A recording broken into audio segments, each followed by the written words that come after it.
بسم اللہ الرحمن الرحیم۔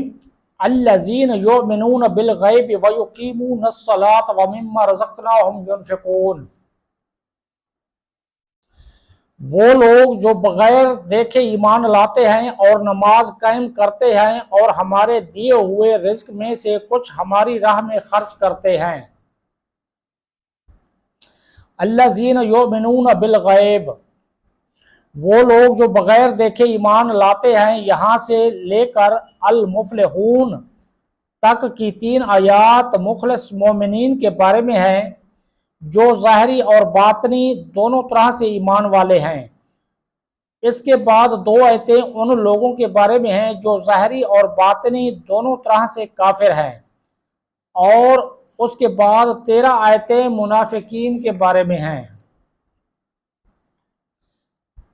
جو کہ باطن میں کافر ہیں اور اپنے آپ کو مسلمان ظاہر کرتے ہیں۔ آیت کے اس حصے میں متقی لوگوں کا ایک وصف بیان کیا گیا ہے کہ وہ لوگ بغیر دیکھے ایمان لاتے ہیں، یعنی وہ ان تمام چیزوں پر ایمان لاتے ہیں جو ان کی نگاہوں سے پوشیدہ ہیں، اور نبی کریم صلی اللہ تعالی علیہ وآلہ وسلم نے ان کے بارے میں خبر دی ہے، جیسے مرنے کے بعد دوبارہ زندہ کیا جانا، قیامت کا قائم ہونا، اعمال کا حساب ہونا، اور جنت و جہنم وغیرہ۔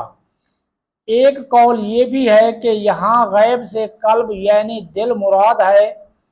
اس صورت میں آیت کے معنی یہ ہوں گے کہ وہ دل سے ایمان لاتے ہیں۔ ایمان اور غیب سے متعلق چند اہم باتیں۔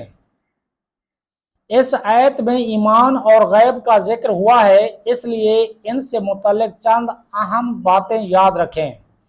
نمبر 1، ایمان اسے کہتے ہیں کہ بندہ سچے دل سے ان سب باتوں کی تصدیق کرے جو ضروریات دین میں داخل ہیں، اور کسی ایک ضرورت دینی کے انکار کو کفر کہتے ہیں۔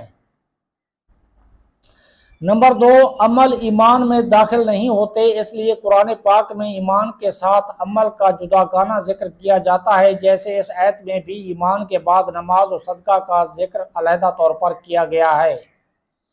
نمبر 3، غیب وہ ہے جو ہم سے پوشیدہ ہو اور ہم اپنے حواس جیسے دیکھنے، چھونے وغیرہ اور بدیہی طور پر عقل سے اسے معلوم نہ کر سکیں۔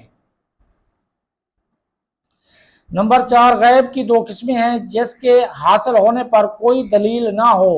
یہ علم غیب ذاتی ہے اور اللہ تعالیٰ کے ساتھ خاص ہے، اور جن آیات میں غیر اللہ سے علم غیب کی نفی کی گئی ہے وہاں یہی علم غیب مراد ہوتا ہے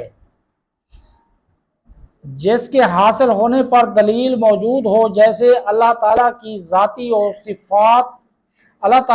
ذات و صفات، گزشتہ انبیاء کرام علیہم السلام اور قوموں کے احوال، نیز قیامت میں ہونے والے واقعات وغیرہ کا علم۔ یہ سب اللہ تعالیٰ کے بتانے سے معلوم ہیں، اور جہاں بھی غیر اللہ کے لیے غیب کی معلومات کا ثبوت ہے وہاں اللہ تعالیٰ کے بتانے ہی سے ہوتا ہے۔ نمبر 5، اللہ تعالیٰ کے بتائے بغیر کسی کے لیے ایک ذرے کا علم غیب ماننا قطعی کفر ہے۔